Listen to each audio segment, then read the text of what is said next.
What's up, guys, and welcome back to another video. Today, hopefully you can read that, we are doing a coilover install on the STI. As you know, if you have watched the previous video on the STI, I'll set this down.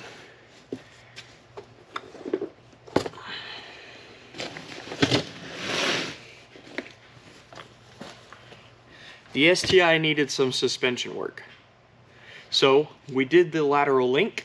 Now it is time to do coilovers because the ones that are on there are done. They're shot. No good. So I'm going to go ahead and unbox these and kind of show you what they are and go over them a little bit.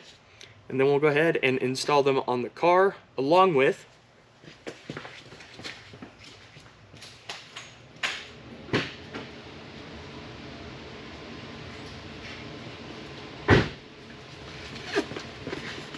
our shifter bushings. I'm going to show you inside the car real quick, but the shifter bushings are definitely not good. So if we come over here, if we come inside the car, this is neutral. That is third gear. It is almost the same as neutral. That's first gear. So the problem you run into when you're driving is misshifting, not getting the gear that you want when you want it, and it's just sloppy. This will clean up the shifting and the shifter, make it feel a lot nicer and a lot more enjoyable to drive.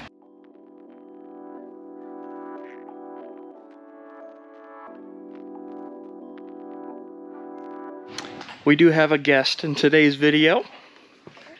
Little Miss Paisley. Awake and eating.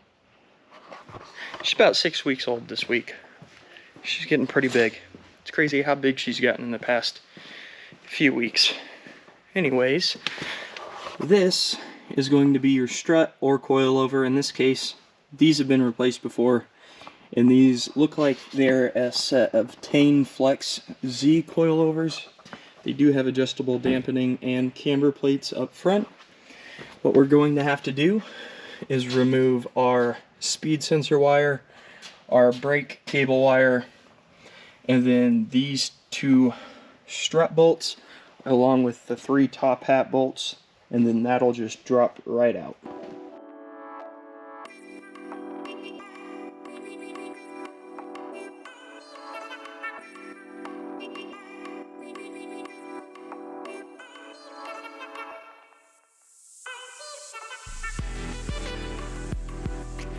What do you think, Ram? We got one of them out.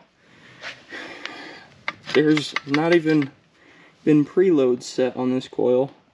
That one is the one I'm worried most about, just because it rattles so bad. But it's not a great sign. I mean, I'm glad we're replacing it, but still, it sucks. I'm gonna go ahead and unbox the new Faction Fab coilovers. We'll go take a look at these now, and then we'll probably have height set pretty similar to the Tanes, and just when we put them on, so we can get an idea of where we want them to be at, because the ride height before was pretty okay. So you open the box, and this is what you're going to see with these Faction Fab coils. It looks just like so. You've got your logo on the bottom, a nice gloss powder coat. This one is a rear, so it does not have the camber adjustable top hat. And then it's also got a, looks like a rubber mount instead of the pillow ball, so it'll be a little bit more comfortable for daily driving.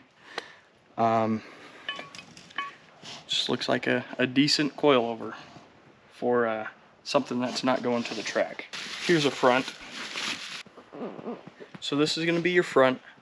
This one does have a pillow ball mount in there and is also camber adjustable.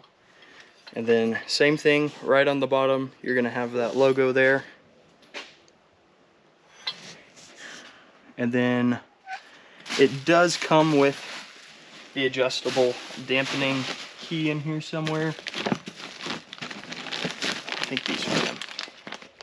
Right there. And so you'll stick those in the top of your coil hats, your top hats, and you can adjust how stiff or not stiff you want your car to be. Well, you guys, while Austin is doing the coilovers, I am going to be replacing the bushings on the shift knob. So, yeah, let's do that. Alright, so we're going to start by removing these little Allen keys around here, and then we're going to get inside there and see what it looks like. I'm not sure if you guys have ever met Remy here. She's the sweetest big dog ever. Huh. And she loves Paisley. Yeah, she is the sweetest dog ever, and then I'm doing this while Paisley is sleeping away right here. Had to set Paisley down because she's a loud snorer. But once you get those all off, you're just gonna pull this up. And it looks like there's something over there. Oh, looks like you had to unplug that. Kind of go from there. Alright, so you're gonna unplug the cigarette lighter and the little light. And then you will see this right here that connects the shift knob. And then we want to get further up under there, so I'm going to go ahead and take that off. So I undid that. And Austin told me that just lets you get a little bit more access to under there. He told me to take off the shift knob, but that doesn't actually do anything because there is a locker up under here. So you can't really take this off, but that gives you a little access to the shifter once you get under the car, and then we can mess with it down there. Go home. How's it going down there? Sucking balls. You are home. I don't want to be here anymore. Well, what are you doing? Crying. Austin's replacing those bushings from the bottom. He should have slightly lifted up the trans and removed the trans mount. But he didn't, so he's kind of working around it. And he says it's very difficult. So, anybody who's doing this, you're going to want to lift up your jack up your trans just a tiny bit. Move that trans mount so you have more space up under the car to get that bushing out. Because from the top, where I was showing you a little bit earlier, is very difficult. Paisley here was hungry. And I don't like super tight spaces, so Austin's up under the car because the exhaust is like right here in his face, and that really stresses me out. So here he is. Alright, I don't know how well you guys are going to see this, but right there is where our first shifter bushing is going to go. It's held in by two 14 millimeters. Then if you come to the rear, right above the drive shaft, you can see there's the last one. And that is going to be held in by two 12 millimeter bolts. That one's going to be the fun one. So for the amount of work that took for the short shifter bushings, I shouldn't say short shifter bushings. It's already got a Cobb short shifter, but for the shifter bushings themselves, they're from Fab Faction. I would say that it's not really worth it. It's definitely notchier and a crisper throw. But even in gear, I still get that sort of slop. So if any of you know of a fix for that, let me know in the comments down below. I'm sure some of you guys have dealt with Subarus a lot more than I have. I would say that modification, unless the motor and trans are already out of the car, not worth it. We got to get back to the coilovers and get those finished, and then we'll go for a drive and see how everything feels.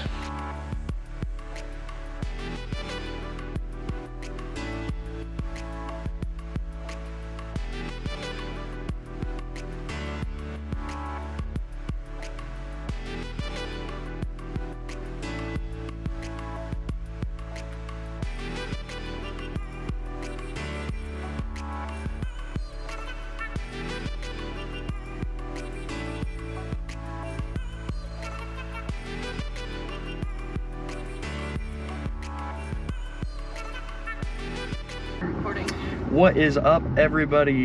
It has been a few days since we put the coilovers on. This is the end of that video.